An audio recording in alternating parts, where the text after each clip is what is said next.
Fine. I'm sorry I had you kicked out of my office that day, he said humbly, and for having security escort you out of the building. It was wrong of me. It was, she agreed. I'm sorry it caused you humiliation and pain. An edge of depression started to creep into his voice. Are you? Yes. You believe me, don't you? Maybe. Come on, Cleo. I'm really sorry.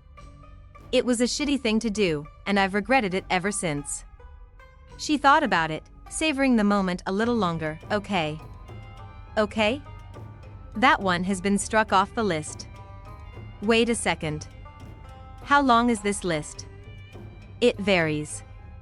Items get added and removed all the time. Now can we finish this puzzle? Please? The rest of the morning and part of the afternoon was spent on the floor together, amicably arguing over every single answer. Cleo couldn't remember the last time she'd enjoyed herself more. Cleo and Dante got along much better after that day. They no longer seemed like strangers forced to live together and felt more at ease around each other. They fell into an easy routine. Dante cooked when he was home, and Cleo ordered takeout for them when he called to let her know he'd be working late, which happened on average about twice a week. And for some reason, Dante always called to let her know that he'd be back late. Their workouts were almost always done together, usually in the mornings before Dante headed off to work. But as Cleo's pregnancy progressed, her physical routine became less strenuous, and her endpoint exercises non-existent. On Saturday mornings, they did the crossword puzzle together even though Dante was dismal at it, and they often watched old action or horror movies together. Dante wasn't the biggest horror movie fan, and that's all she ever chose when it was her turn to pick a film, mostly because she loved watching him freak out. The next couple of weeks passed quickly and peacefully. But the main source of grief and discontent for Cleo, and she sensed for Dante too, was the fact that Luke still didn't want to speak to either of them. It was going on longer than any of them had anticipated, and Blue was at her wits' end. Cleo had actually gone to see Luke at the house and at his office on several occasions.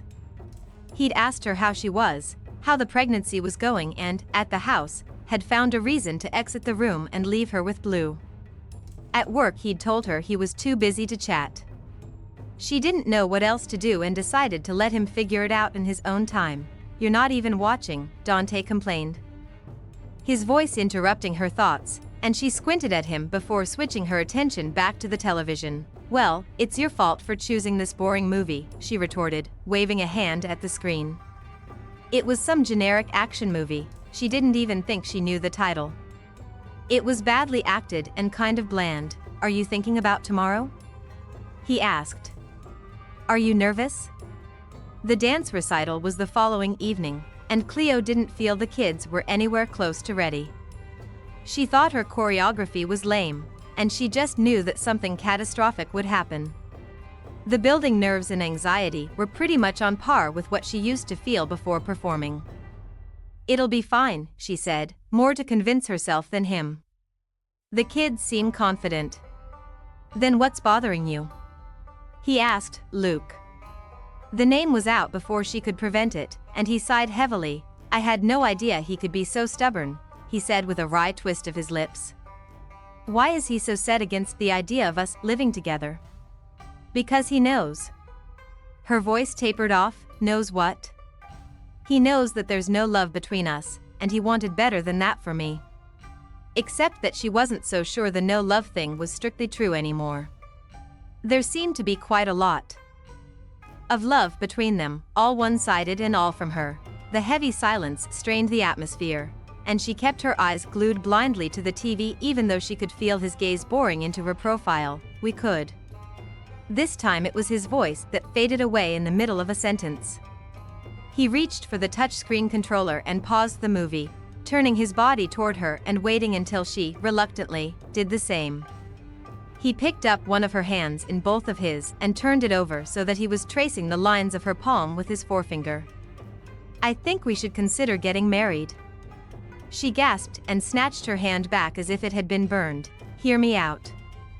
He said calmly, and she shook her head. Oh my God. She got off the couch and folded her arms across her chest. He got up as well. "Just listen," he said, and tried to reach for her again, but she sidestepped him. "What a manipulative bastard you are," she marveled. "You've decided that you want this baby, and you think that offering me marriage will help you get him.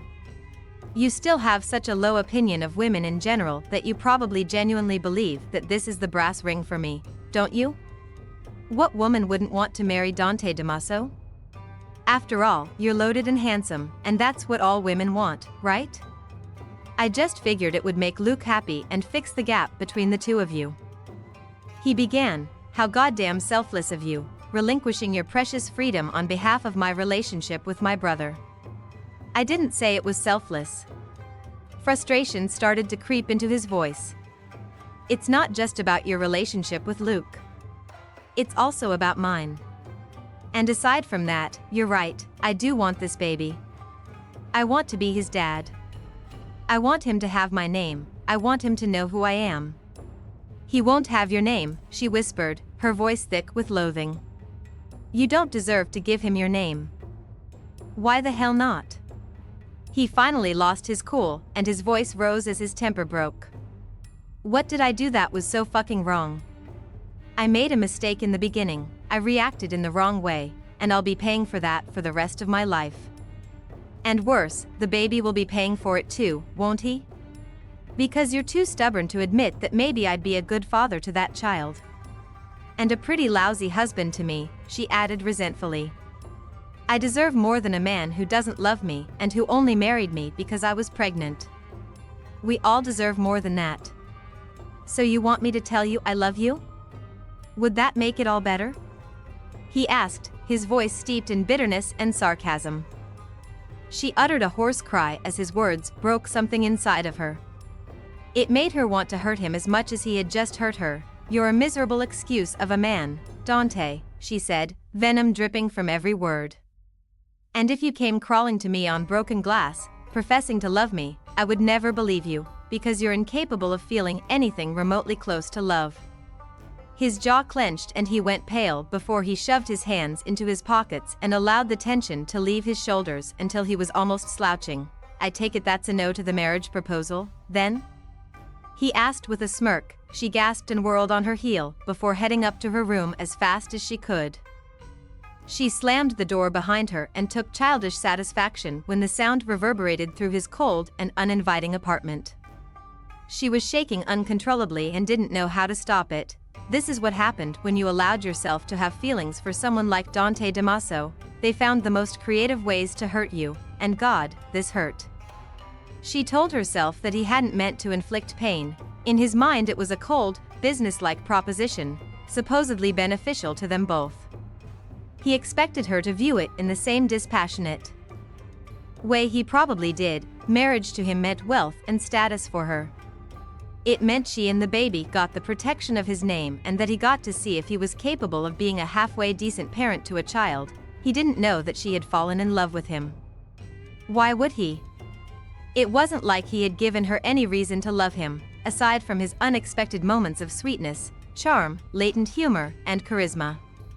But then he turned around and showed her the callous, calculating, and cynical side of him with what had to be the most cold-blooded, jaded proposal in history.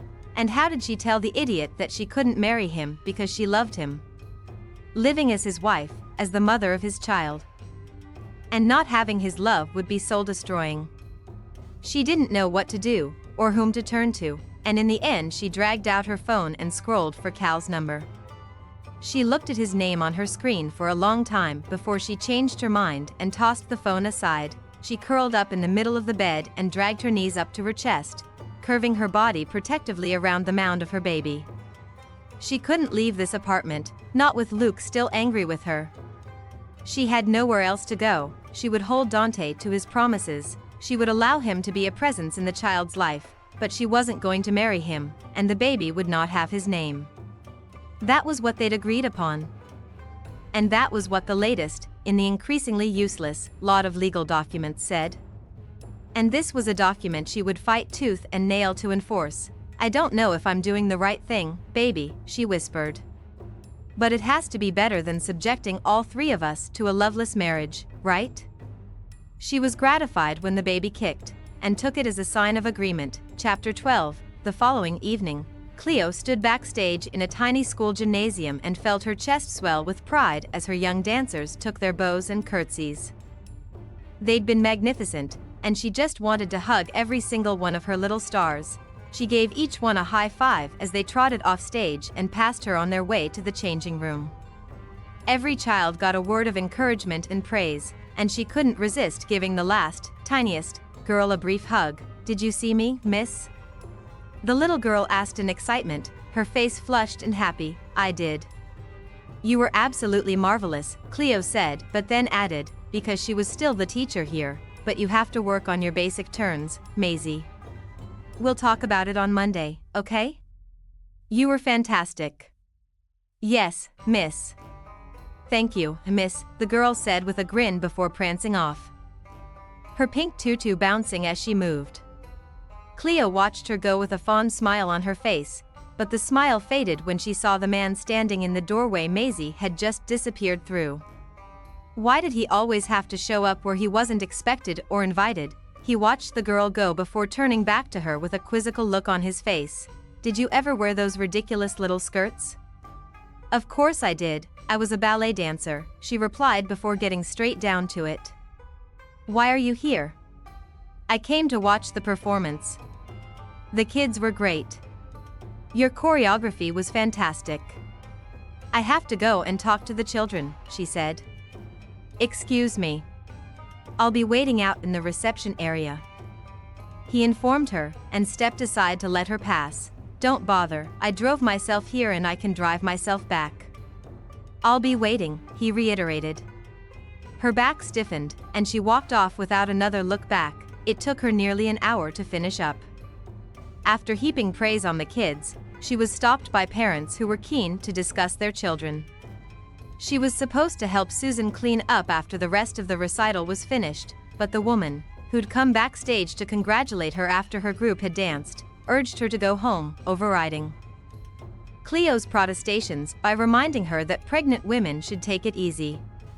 Unable to argue with that logic, Cleo had conceded her point and grabbed her denim jacket, heading out of the gym, where the 14-year-olds were currently performing. She had her keys in hand and her head down when she walked out of the building. But she was very aware of the fact that Dante and James were standing in the parking lot watching her come down the school steps. They were waiting by her car, so there was no way to avoid them. She sighed, knowing it would be useless to argue, and handed her keys to James and waited for Dante to lead her to wherever his car was parked. All without saying a word. She just didn't feel like arguing, not when they were all going to the same place anyway. Dante didn't have much to say either, but he threw glances at her every few minutes, which she pointedly ignored. "I'm not used to such silence from you," he finally said when they were about 5 minutes from home. "I don't have much to say at the moment," she said with a shrug. "That bad, huh?" She didn't know what the hell that meant, but it just rubbed her the wrong way, and she turned to him with a ferocious scowl. "You think being flippant is the way forward here?" she snarled. "Because I've got news for you, buddy." The ear-splitting sound of screeching brakes interrupted her in mid-sentence, and she looked up into the driver's side window to see a car barreling straight at them. "Dante!" Her scream was sharp and short-lived, and mere seconds passed between impact and the cessation of all movement and sound. She battled her way out from beneath the airbag, which had deployed with a startling pop and had knocked the breath out of her. She could hear Dante groaning and was desperate to get to him. She could see blood and started to panic. His head was bleeding and his eyes were shut, and he sounded like he was in pain. "Dante?" she whispered. "Oh God, Dante." He needed to call a doctor immediately if he suffered headaches, nausea, or blurred vision. He had 5 stitches above his eyebrow and a bruise forming on his cheek. Cleo had a tender chest from the impact of the airbag, but no damage to her ribs or sternum and was treated for shock. The baby seemed fine, but they warned her to rest for the next few days and to contact her OB/GYN as soon as possible if there was any unusual cramping or bleeding. They'd both made statements to the police and were assured that the driver of the other car would be arrested on drunk driving charges, and since it wasn't his first offense, he would likely be stripped of his license. Happy with that outcome, the exhausted couple gratefully followed James to Dante's second car, which he'd picked up after dropping off Cleo's hatchback.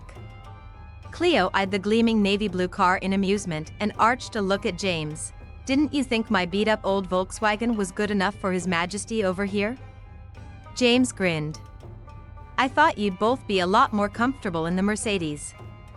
"Good call," Dante said, his voice leaden with exhaustion and pain. It was close to 1 in the morning by the time they finally got home. After saying good night to James, they wearily made their way up to the penthouse. Once there, Dante stumbled up to his room. Cleo trailed after him, wanting to be sure he made it to bed okay. She'd never seen him this sluggish, and it concerned her.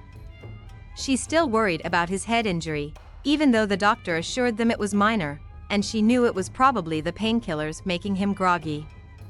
He dragged off his clothes, keeping on his black boxer briefs and black socks, and threw himself face down on the bed without saying a word.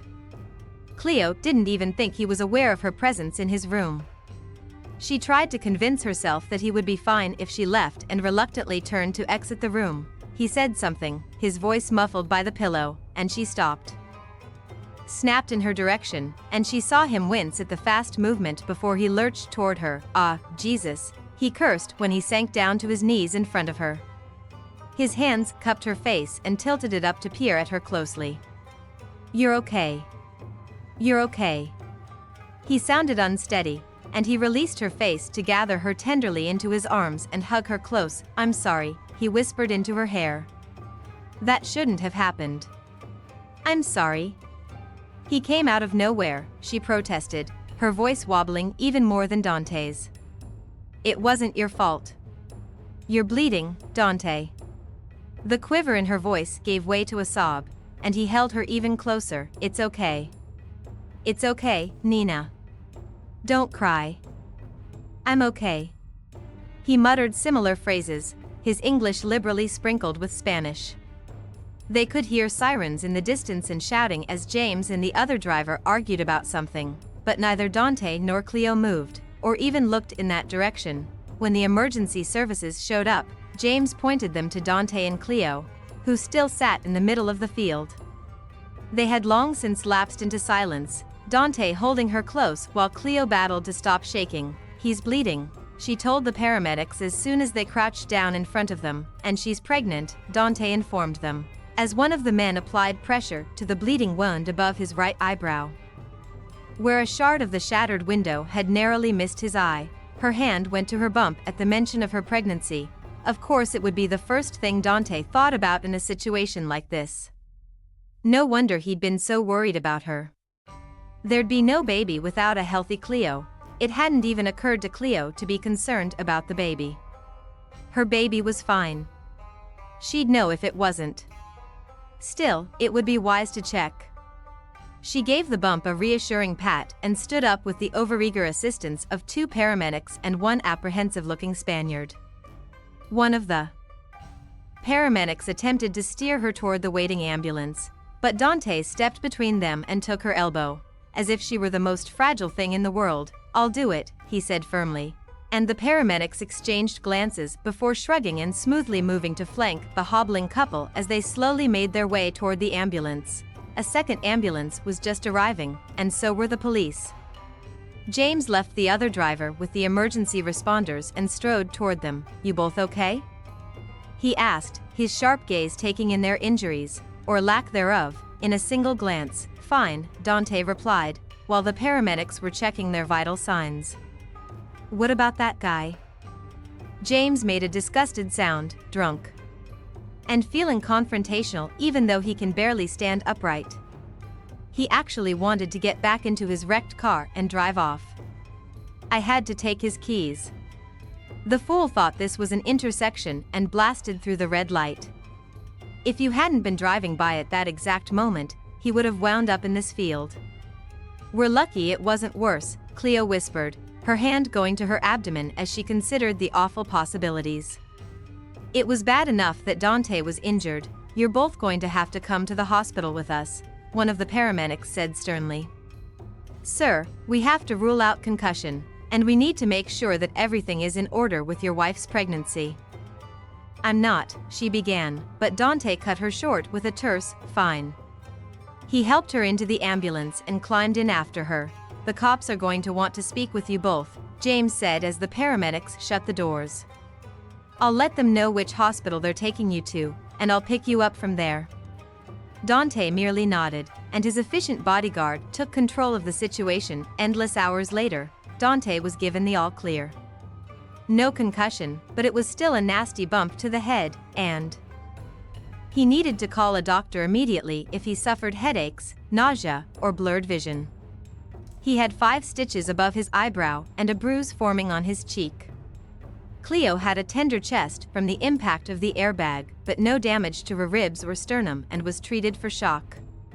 The baby seemed fine, but they warned her to rest for the next few days and to contact her OB/GYN as soon as possible if there was any unusual cramping or bleeding. They'd both made statements to the police and were assured that the driver of the other car would be arrested on drunk driving charges, and since it wasn't his first offense, he would likely be stripped of his license. Happy with that outcome, the exhausted couple gratefully followed James to Dante's second car, which he'd picked up after dropping off Cleo's hatchback. Cleo eyed the gleaming navy blue car in amusement and arched a look at James. "Didn't you think my beat-up old Volkswagen was good enough for His Majesty over here?" James grinned. "I thought you'd both be a lot more comfortable in the Mercedes." "Good call," Dante said, his voice leaden with exhaustion and pain. It was close to 1 in the morning by the time they finally got home. After saying good night to James, they wearily made their way up to the penthouse. Once there, Dante stumbled up to his room. Cleo trailed after him, wanting to be sure he made it to bed okay. She'd never seen him this sluggish, and it concerned her. She still worried about his head injury, even though the doctor assured them it was minor, and she knew it was probably the painkillers making him groggy.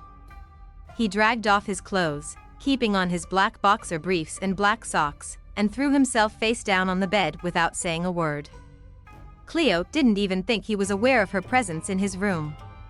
She tried to convince herself that he would be fine if she left and reluctantly turned to exit the room. He said something, his voice muffled by the pillow, and she stopped, turning to look at him. He didn't appear to have moved a muscle,